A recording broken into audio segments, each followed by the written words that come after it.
वक्रतुण्डाय देवगदन्नो दन्ति प्रचोदयात् तत्पुरुषाय विद्महे महाशयनाय देवगदन्नो षण्मुख प्रचोदयात् तत्पुरुषाय विद्महे महादेवाय देवगदन्नो रुद्र प्रचोदयात् ओम महादेवी चित्मगे विष्णुपत्नी च देवगदन्नो लक्ष्मी प्रचोदयात् नारायणी विद्महे भुवनेश्वरी देवगदन्नो देवी प्रचोदयात् गरुडध्वजाय विद्महे चक्रहस्ताय देवगदन्नो विष्णुवी प्रचोदयात् ओम सरस्वती नमस्तुभ्यं वरदेहि कामरूपिणी विद्यारम्भं करिष्यामि शत्रुपदवे सदा अंजनेय रघुवीर रामदूतमांपागी अंजनेय ममबंधु अंजनेय दियासंधु अंजनेय रघुराम अंजनेय परमदाम இவ்வளோ ஸ்லோகங்களும் எதுக்கு சொல்கிறோன்னாக்கா எல்லா ஸ்லோகத்துக்குரிய கடவுளும் இந்த கோயிலில் குடியிருக்கிறார். இந்த கோயிலோட வரலாறு சொல்றதுனாக்கா எங்கள் பாட்டி காலத்தில் நம்ம 1920-30 காலங்களில் அவங்க திரு முன்சிப் அவர்கள் லோகைய நாயுடு அவர்கள் அவருடைய குலதெய்வம் கோயில் வைத்திய வீரராகுல் அமிர்தவல்லி தாயார்னு சொல்லி திருவள்ளூர் ஊரில் குடிக்கொண்டு இருக்கார். அந்த கோயிலை 3 மாதத்துக்கு ஒரு தடவை 90 நாளைக்கு ஒரு தடவை தரிசனம் பண்ணுவோம். அந்த காலத்தில் பஸ் வசதிகள் பேருந்துகள்லாம் சரியாக கிடையாது. அதனால நம்ம ரேக்லா வண்டியில் ஒரு குதிரை வண்டி மாட்டு வண்டியில் போவாப்புல போகும்போது இங்கேருந்து போகும்போது இப்போவே 2 மணி நேரம் 1.5 மணி நேரம் ஆகுதுன்னா அப்போ 6 மணி நேரம் 7 மணி நேரம் ஆகும். இவங்க என்ன பண்ணியிருக்காங்க, போய் தரிசனம் பண்ணிட்டு எல்லாத்தையும் பண்ணிட்டு குளிக்கிற ஒரு குளத்தில் எங்கள் பக்கத்தில் குளிச்சுட்டு அந்த அந்த இடத்துல எல்லாத்தையும் துணிமணிலாம் மாட்டிட்டு வஸ்திரம் மாட்டிட்டு சுவாமி தரிசனம் பண்ணிட்டு வந்துட்டாப்புல. பாதி வழியில் வரும்போது ஒரு 2 மணி நேரம் 3 மணி நேரம் கழித்து அந்த அந்த அந்த அந்த குடும்பத்தினோட தலைவி அவர்களுடைய ஹாரம், அதாவது ஒரு 50 சவரம் 60 சவரம், அந்த காலத்துலலாம் நகைகள் எப்படி நகை தட்டாக இருக்கும். இப்போ மாதிரிலாம் மெலிசாலாம் இருக்காது. எல்லாமே பாரமாக இருக்கும். உடம்பை மறைக்கக்கூடிய அளவுக்கு தங்கங்கள் பெருசாக இருக்கும். அந்த குடும்ப ஹாரத்தை ஒரு குளத்துல குளிச்சுட்டு அந்த மரத்தில் மாட்டிட்டோன்னு சொல்லி மறந்து போயிட்டோம் அப்படின்னாங்க. அப்போ எல்லாரும் அந்த ரேக்லா வண்டியை திருப்பி மறுபடியும் திருவள்ளூரை நோக்கி போகிறாங்க. அந்த இடத்துல குளத்துல போய் நின்னாக்கா அந்த ஹாரம் எங்கே மரத்தில் மாட்டியிருந்தாங்களோ அந்த ஹாரம் அங்கேயே இருந்துச்சு. குளத்துக்கு எப்போவுமே தெய்வம், எந்த குளமாக இருந்தாலும் சரி ஏரியா இருந்தாலும் சரி கண்டிப்பாக கணபதி அங்கே இருப்பார், விநாயகர் விட்டு இருப்பார். அதனால என்ன பண்ணாங்க, அந்த குடும்ப தலைவர் திருவாளர் முன்சிப் திருவாளர் லோகை நாயுடு அவர்கள் விநாயகரை பிரதிஷ்டம் பண்ணணும்னு வேண்டிட்டு இங்கே மண்ணூர்பேட்டை அவங்க ஊர். அதனால மண்ணூர்பேட்டைன்ற ஊரில் அவங்க ஊரில் அந்த மண்ணூர் கிராமத்தில் அந்த விநாயகரை முதல்ல பிரதிஷ்டம் பண்ணுறாங்க. பிரதிஷ்டம் பண்ண அந்த காலத்தில் ஃபுல்லாக கருங்கல்ல சின்ன கோயிலாக இருந்தது. இங்கே பூஜை பண்ணுறவங்கலாம் உள்ளே குனிஞ்சு ஒரு 5 அடிக்கு உள்ளே போய் பண்ணிட்டு இருந்தாங்க.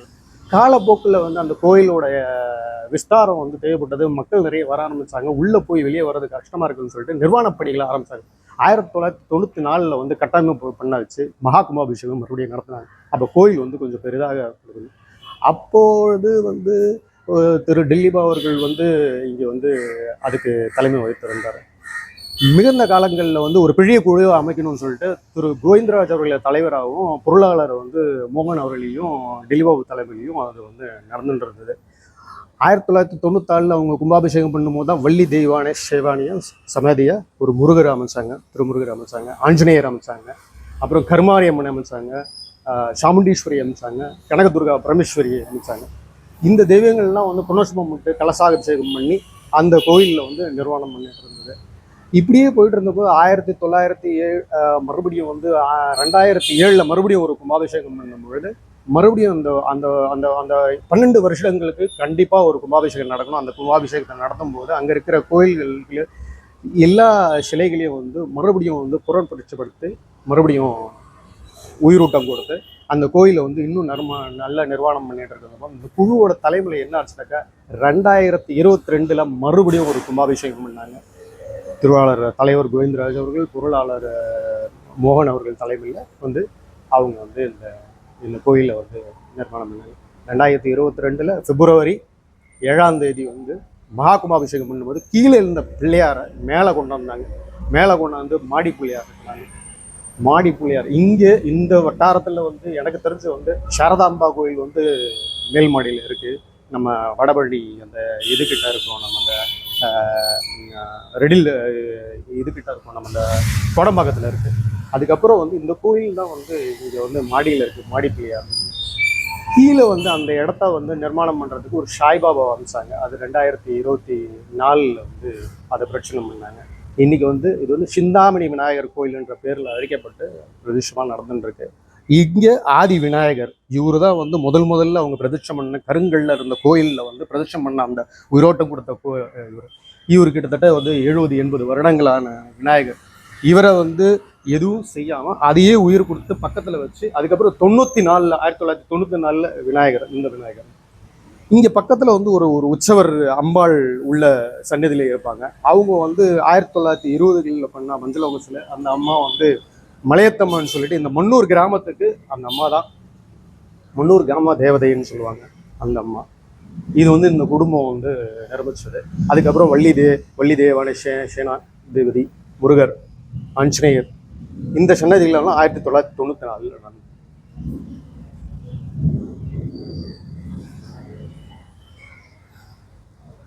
ஆக இது சிந்தாமணி விநாயகர் கோயில்னு அவங்க பேர் வச்சதுக்கு உண்டான காரணம் என்னன்னாக்கா, அந்த ஹாரங்கள் அந்த நகையை வந்து அவங்க குடும்ப சம்பேதமான ஒரு நகையை வந்து அவங்க திரும்பி வந்து இவ்வளோ காலங்களுக்கு அப்புறம் திரும்பி போனால் கூட ஒரு 2 மணி நேரம் 3 மணி நேரம், இந்த காலத்தில் வந்து ஒரு குண்டு மணி கீழே விழுந்தா கூட யாரும் திரும்ப எடுக்க முடியாது. 10 நிமிஷத்துக்கு மேலே அது இங்கே இருக்குமா, ஒரு நிமிஷத்துக்கு கூட இருக்குமான்னு தெரியாது.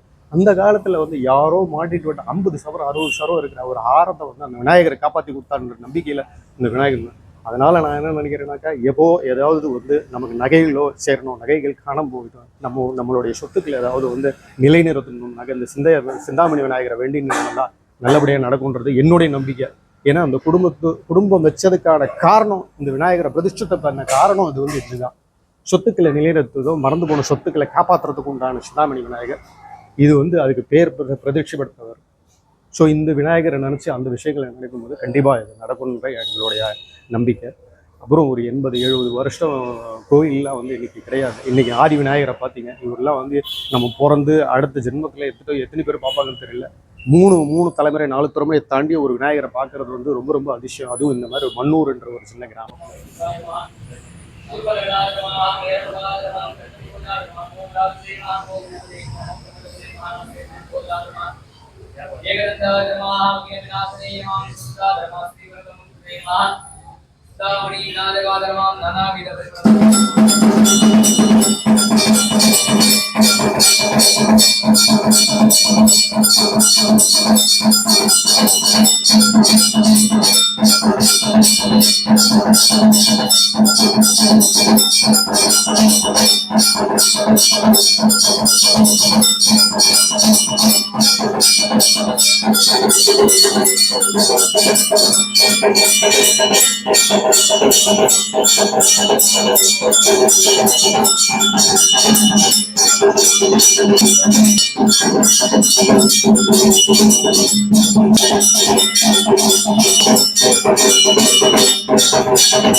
முருகர்